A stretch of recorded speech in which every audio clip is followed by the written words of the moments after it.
गांजा विक्री करणारा खंडणी विरोधी पथकाच्या ताब्यात. खंडणी विरोधी पथकाची कामगिरी.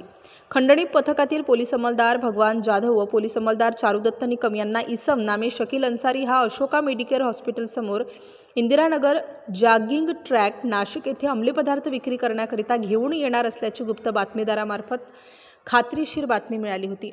त्या अनुषंगाने खंडणी विरोधी पथकातील अधिकारी व अंमलदार यांनी अशोका मेडिकेअर हॉस्पिटल समोर संत सावतामाळी मार्ग जयश्रीनगर इंदिरानगर जॉगिंग ट्रॅक नाशिक येथे सापळा लावून इसम नामे शकील आरिफ अन्सारी वय 40 वर्षे यास ताब्यात घेण्यात आले.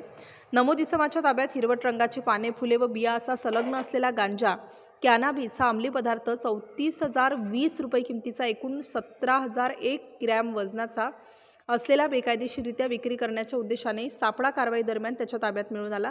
आरोपी विरोधात इंदिरानगर पोलीस ठाणे येथे गुन्हा नोंद करण्यात आला असून त्याला पुढील कारवाई कामी इंदिरानगर पोलीस ठाण्याच्या ताब्यात देण्यात आला आहे. सदरची कामगिरी वरिष्ठ पोलीस निरीक्षक जगवेंद्र सिंग राजपूत, श्रेणी पोलीस उपनिरीक्षक दिलीप सगळे, श्रेणी पोलीस उपनिरीक्षक दिलीप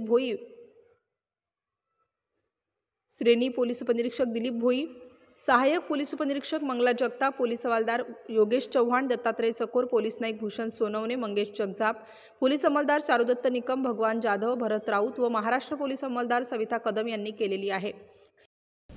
आज आमचे खंडणी विरोधी पथकाचे अंमलदार भगवान जाधव आणि अंकित निकम या दोघांना एक गुप्त बातमी मिळाली होती की अंमली पदार्थ विक्री करण्यासाठी एक इसम येत आहे आणि तो इंदिरानगर परिसरात येत आहे.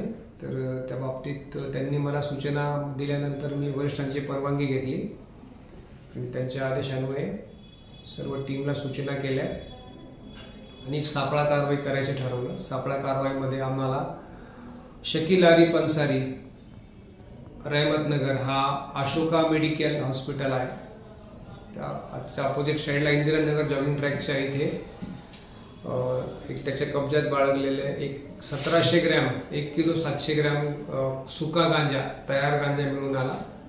Star news bureau Nashik.